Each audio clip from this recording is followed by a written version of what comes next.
आपको पता है हो बुंदेलखंड के इस वीडियो में आज बटोहिया आपको बुंदेलखंड की कौन सी खास जगह दिखाने लाया है।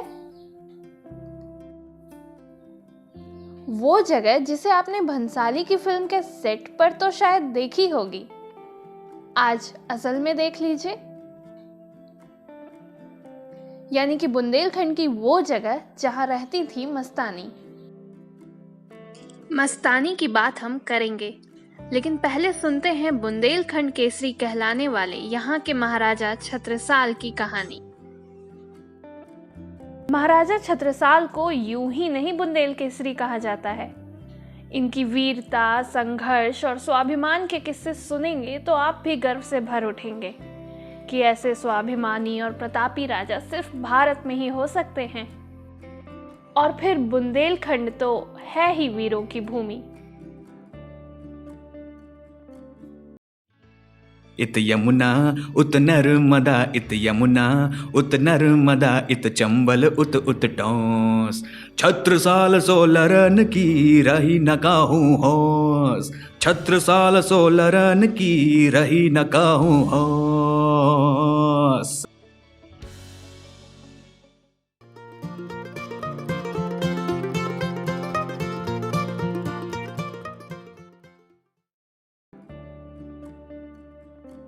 ये जगह है मध्य प्रदेश में, दुबेला। छत्रसाल के पिता चंपत राय पन्ना राज्य के महेबा के बहादुर योद्धा थे। उनकी मां लाल कुंवारी भी अपने पति के साथ रणभूमि में साहस के साथ पहुंच जाया करती थी।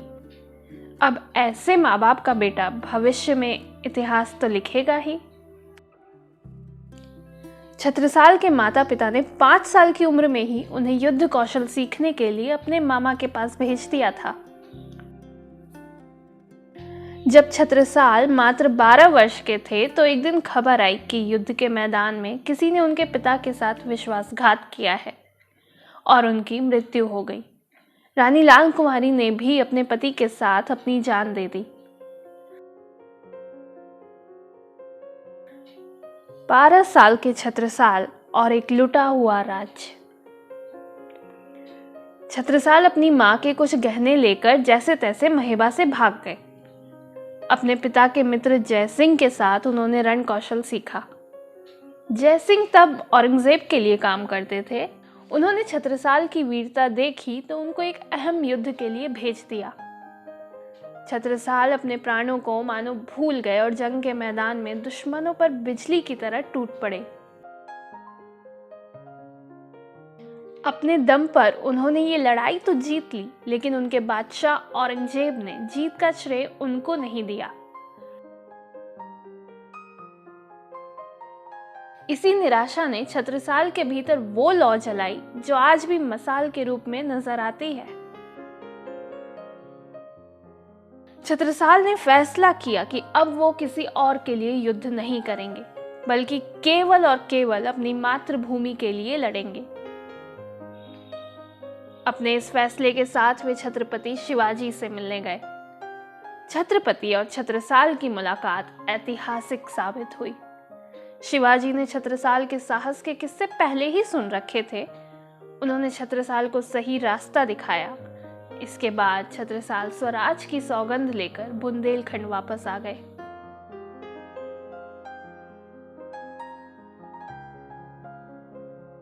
वापस आए तो छत्रसाल के पास लड़ने के लिए हौसला तो था, लेकिन थे तो वो बिल्कुल खाली हाथ। लेकिन इतिहास ऐसी कहानियों से भरा पड़ा है जो साबित करते हैं कि हौसला हो तो आधी जीत आपने ऐसे ही पाली।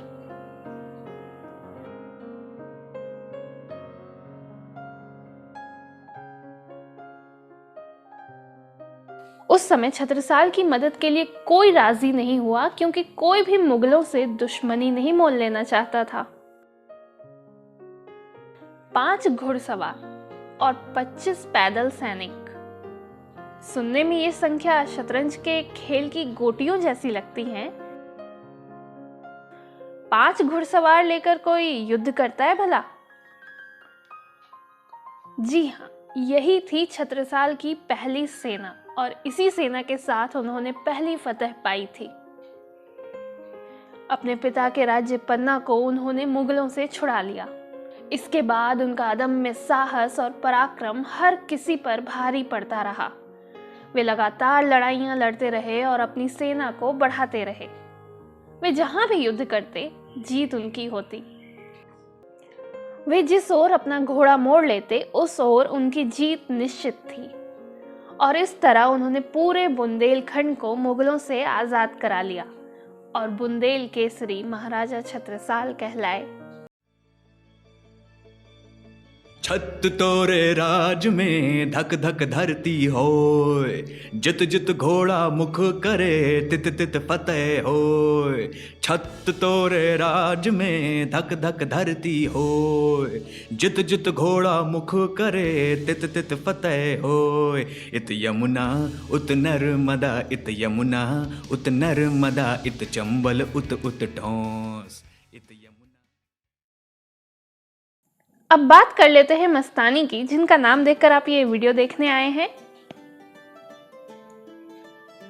धुबेला आपके सामने इतिहास के पन्ने तो खोलता ही है, प्रकृति का बेहद सुंदर नजारा भी दिखाता है। यहाँ के छत्रसाल म्यूजियम में आपको इतिहास की झलकियां देखने को मिलेंगी। इस म्यूजियम के बगल में ही है मस्तानी महल। फिल्म बाजीराव मस्तानी में मस्तानी के जिस भव्य और आकर्षक महल को दिखाया गया था, वो आज के समय में असल में कुछ ऐसा दिखता है। मस्तानी राजा छत्रसाल और उनकी दूसरी पत्नी रूहानी बेगम की बेटी थी। पुणे के पेशवा बाजीराव से उनकी शादी हुई थी। इसके अलावा यहाँ पास में ही महाराज छत्रसाल, महारानी कमलापति और छत्रसाल के घोड़े की समाधि भी है। ये सभी जगहें शांत, सुंदर और बेहद रमणीक हैं। इस खूबसूरत जगह पर आप आना चाहते हैं तो आपको पता बताए देते हैं। यहाँ का नियरेस्ट एयरपोर्ट खजुराहो में है।